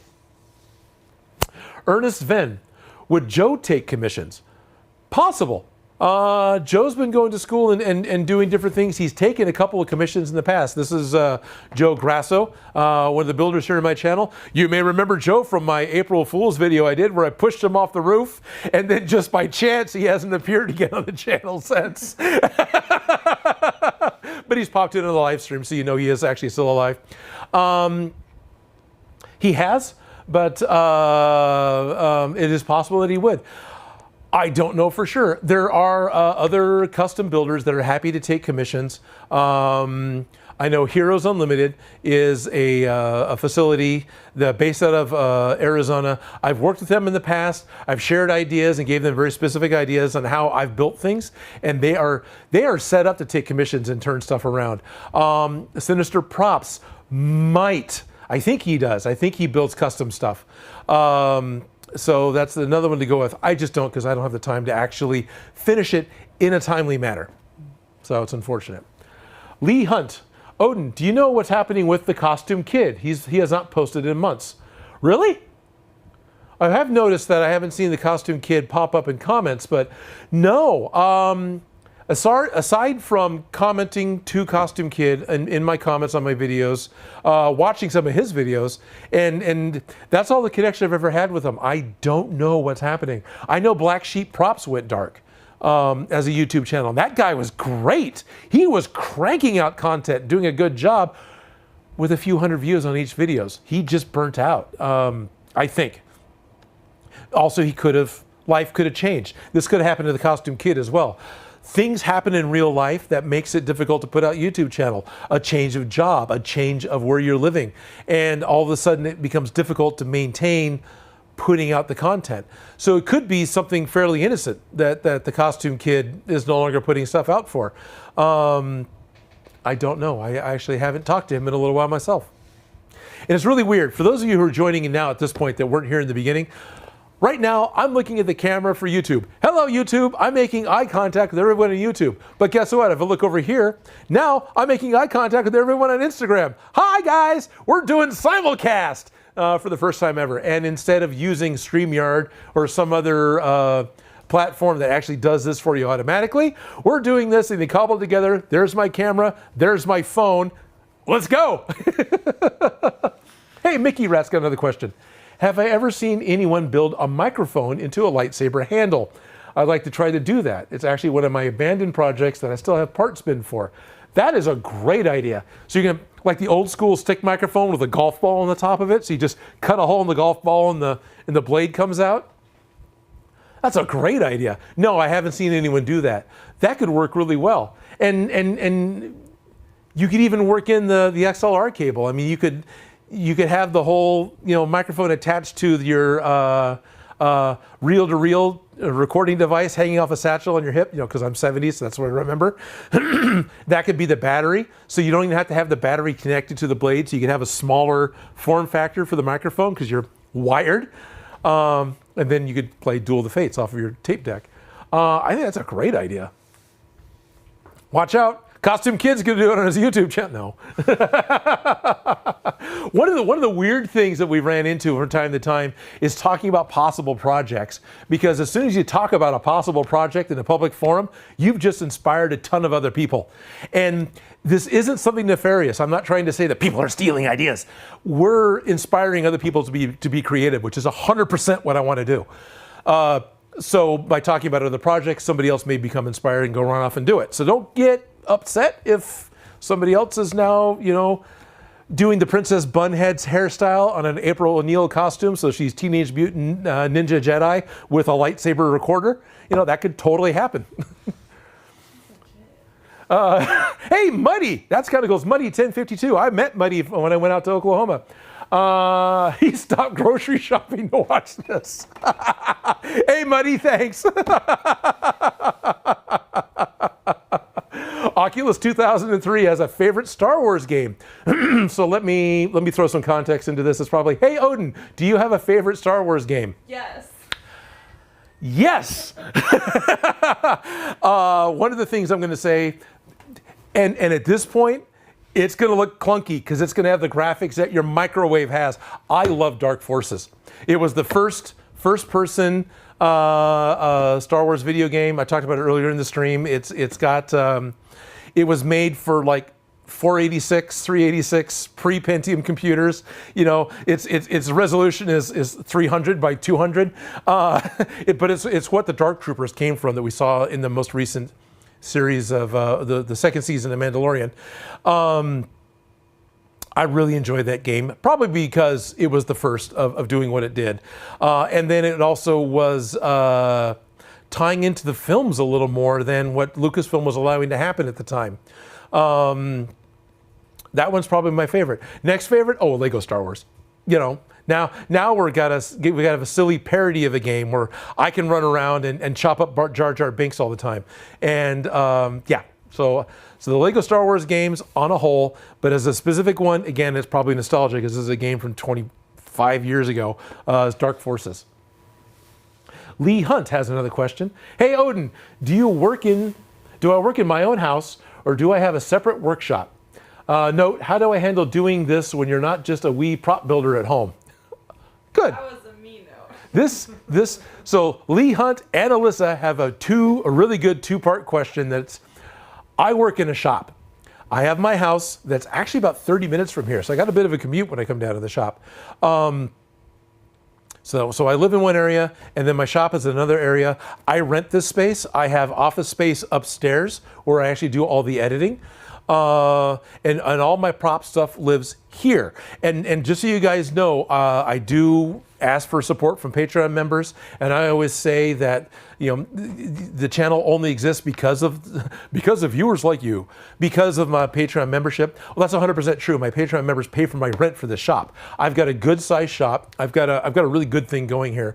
But that money pays my rent and pays my electricity to be in the shop. Home, I don't really have the space to set up for it, which becomes the second part of the question. I need a lot more space to set up the cameras, to set up the lights, to set up what looks like a set behind me, and do the YouTube channel thing. When I wasn't doing the camera thing, I was in an apartment, and I would set up tools. Sorry guys, sorry neighbors. I had a table saw set up on the back porch of my apartment. And I actually built a full-scale wooden Dalek using the dimensions off of the old Doctor Who technical manual on the back porch of an apartment. And I would have a piece of wood that I would set down across my living room chair, because it was just a pair of big arms. Now suddenly I've got this table work surface in front of me in a comfortable spot, so I could have TV in front of me and I could have my project on my lap, basically, for working on models or working on whatever goofy, crazy thing I was working on. And what's great is the creator of Beyond Geek, and I kind of wish he was here because he would chime in and laugh his butt off at this, remembers me working on stuff like this, remembers me working we were up all night in a 24-hour print shop working on props for his 9 items or less because we had no shop to work in. So we're in this printing facility. It's basically Kinko's. It's pre-Kinko's. Photocopying stuff, coloring it with highlighters, taping it together in order to make, these foam cans. We can drop a pyramid of foam cans. We can drop on a hapless clerk and not hurt his brother, who was the actor. So it just becomes how you utilize your space. Captain Splody, who recently changed his name, and I can't remember it right now, Jerry Can Cosplay, has an apartment that he lives in with his two sons, both of which have jobs. So you got these 3 guys piled into an apartment, and they all cosplay. And so the whole living room becomes TV trays and scrap foam parts on the floor and contact cement fumes with windows open because they're doing the building thing. And it's just part of crafting. It doesn't have to be foam. I build a model kit. I've got sprues, the runners that the parts come on. Those start going places. I've got, there's mess that is always created when created something. Just managing the mess is the issue, and I've done it a number of times in apartments. I've done it in vehicles. I've done it in trailers. And of course, I'm being reminded that Smosh, when they started their YouTube channel, did it out of their house. If you look, you can still find the Smosh house here in Sacramento, where Ian and Anthony started their channel, and they just utilized every corner of their house. They were renting a house to do their YouTube channel. Now, they were doing more sketch comedy, not nearly as much building, but before too long, Smosh grew and got a studio. And you can try to finish something, does all their videos out of their house because Sean has a separate shop building. So there's the garage the cars fit in. This is why I don't work at home, because cars go in the garage, not shop. But Sean has got a shop set up where he's able to build and work. Rebel Base Builds also works out of his home and is working in half of a separate room. He's got a shared creative space. So he's only working out of half of his room. I know Punished Props at least started out in their basement. They're in an area where they have actually have a basement, an area underneath their house. Here in California, we're all cement slab. I don't have a basement that I can work in. So there's lots of different ways you can work out of your house. But this is how Odin Makes, which isn't out of my house. So I'm being told it's okay for me to plug stuff like my shop. It's okay to let people know where I'm working. It's safe. Share the love. I work in a shop. in Sacramento. And I'm being told we're at the 15-minute mark. There's 15 minutes left, so I will try to not be so long-winded with my answers. Pacific Sojourner is asking, how do you store your props when not in use and keep them dust-free? Especially when space is a concern. Note, plug my store in here. So here's the note for the producer. Go to odinmakes.com eventually, and you'll be able to buy my props before they get dust on them. So what you see behind me is one of the main things I do. I hang a lot of my props up on the wall. And for me, that's ideal. Oftentimes, I build a prop with that in mind slightly. I really shouldn't say that. It's not too often. So I know how I'm going to be able to display it. Like, you can't see it on Instagram, but on YouTube, we've got Soul Edge back here behind me. There's a golf club that goes through this, so the very tip of Soul Edge is hollow, so I can stick that hollow tip over a bent nail, and that's how the tip stays in the wall without putting stress on the foam blade as it hangs on the wall. So I've got a hook that the hilt sits in.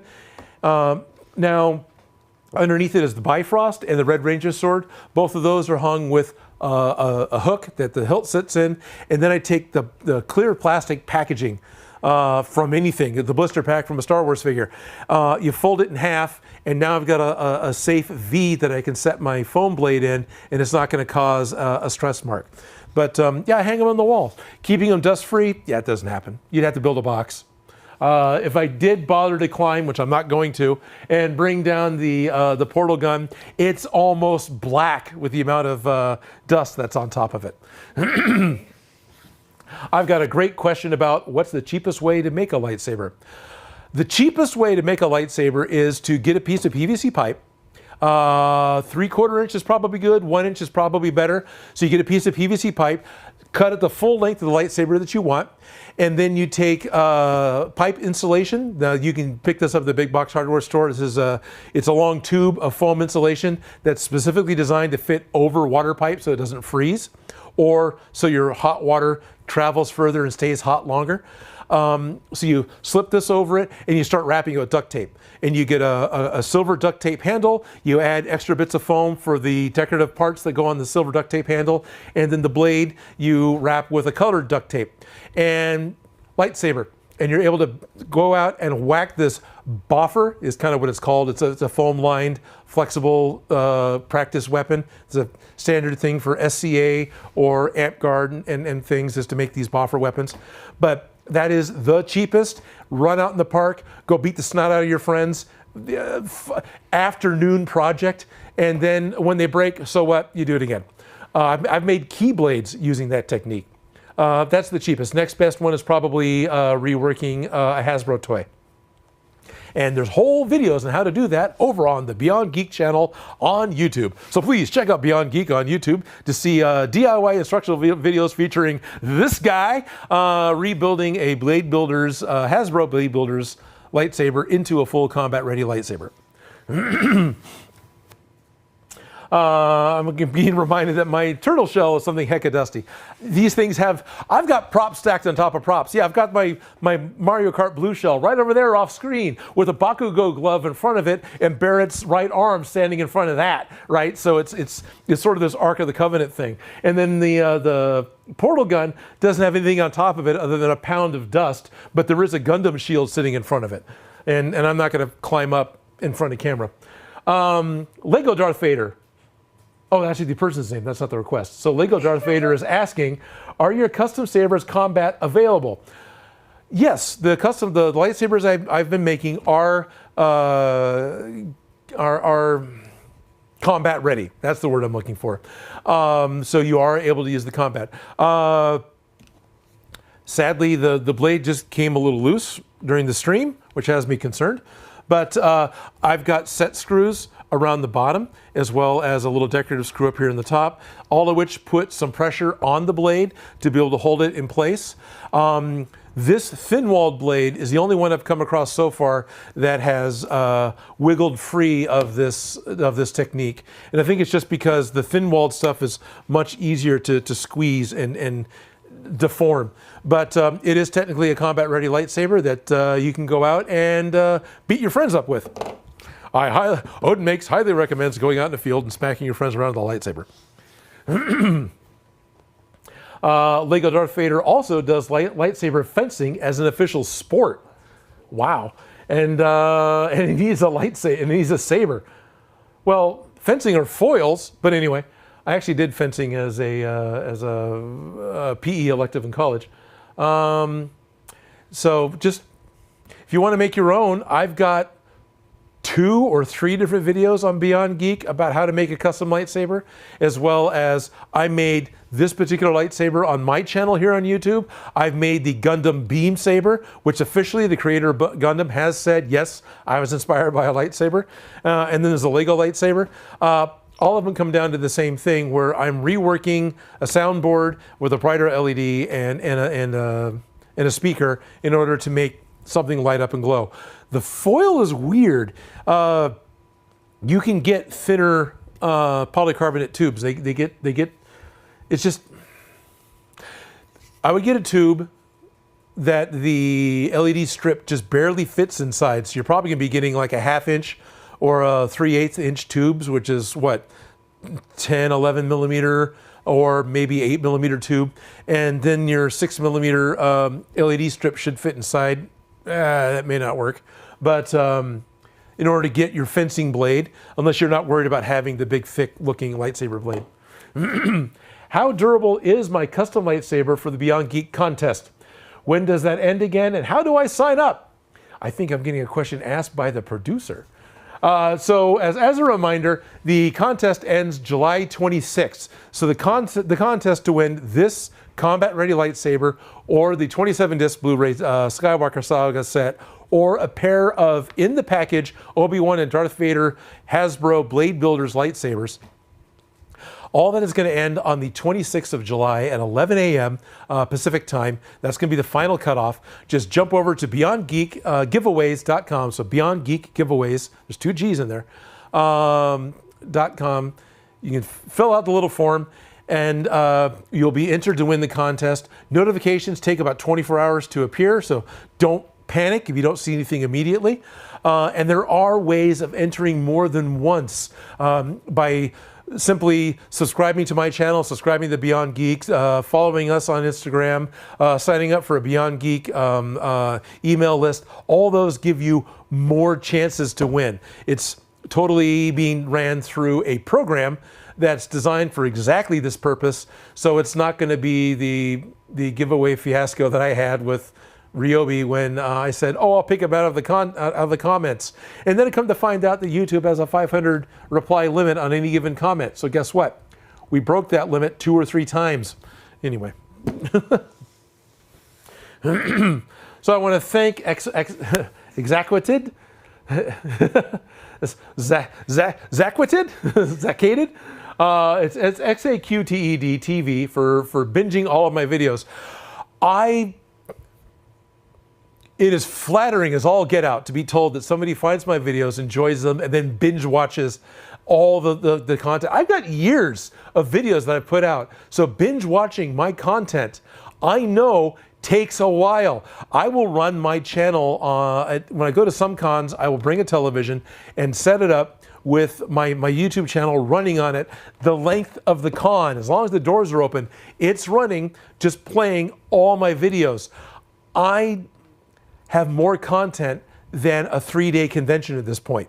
So it's not a trivial thing to go back and binge watch all of them. So thank you very much, all of you who have gone back and binge watched my stuff. Having people watch the channel, having people like the videos, having people subscribe is how I'm making my living at this point in time. So just simply watching this live stream, commenting on this live stream, thank you so much. And if you do that for any creator, thank you so much. This is what makes creators go. I also really enjoy getting to talk to you guys. The whole Patreon thing, so patreon.com/Odin Makes, that is an extra bonus. That is the extra step, the extra mile that you guys can go to help support any creator, not just me. Go support anybody who's got one, because creators need the help. It takes a lot of time and a lot of effort to put these things together. Even putting together a talking head video that's talking about something in history with B-roll. There's hours gone into research, writing the script, reading it more than once so it sounds good. You don't sound like you're making it up as you go along on camera, and then putting it all together. Usually there's people helping out with all that. I've got people helping me out. So thank you. Thank you for watching. Thank you for your support. Yeah. Can someone in SAC tour my shop? Could it be a Patreon exclusive? It has been a Patreon exclusive. And in fact, that isn't even a locked door Patreon exclusive. If you're a Patreon member, you're going to be able to get a hold of me easily through either Patreon or Discord. And yeah, if you're going to be in Sacramento, heck yeah, I want you to come by and see my shop. Absolutely.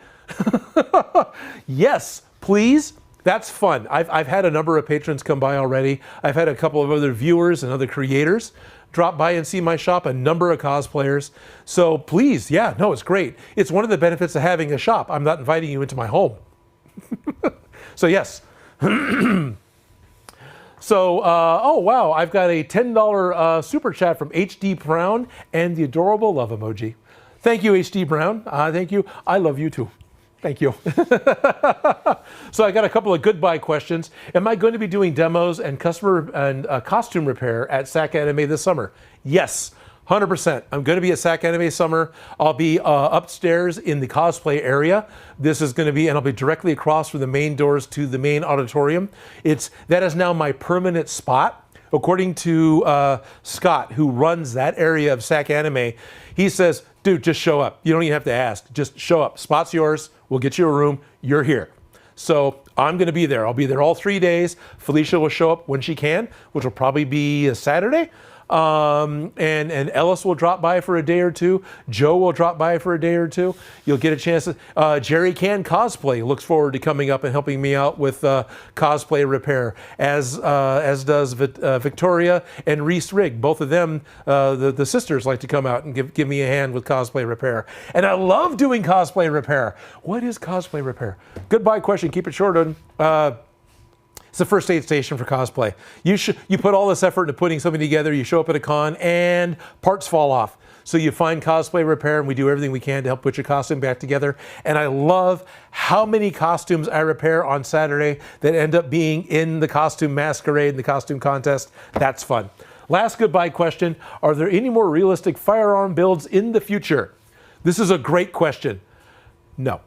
I don't plan on doing any realistic firearm builds pretty much anymore for two reasons. One, I lost out on an audible.com sponsorship because I had blasters on the wall behind me. Not even realistic firearms. This is, because they, as a brand, didn't want to be associated with firearms. Sounds like a great idea. I mean, I'm okay with that. As well as YouTube restricts video content to different age groups, and firearms presses those buttons. So doing a firearm, you suddenly become restricted monetization, meaning the video is no longer being pushed to anyone, to minors, which is great, right? I'm not going to complain that what they're doing. That's great, because there's going to be a lot of firearm videos I wouldn't want any of my kids to see. Yes, I have kids. They're not minors anymore. They're both adults. Yeah, they're functional adults. I'm successful. Mission accomplished. So making like the sawed-off shotgun, that was fun to do. And for some reason, that one flew under the radar. But the Samaritan from Hellblazer, Hellboy, didn't, one of those Hell movies, didn't fly under the radar and became restricted monetized, which is really weird, because that was a cartoon gun. So, and I know William Shakespeare made an Orville banana blaster, and he called it a banana blaster, and YouTube still flagged it. So, realistic, making modern warfare guns, unfortunately, sorry, not planning on it. They're easy, they're actually easy, but yeah.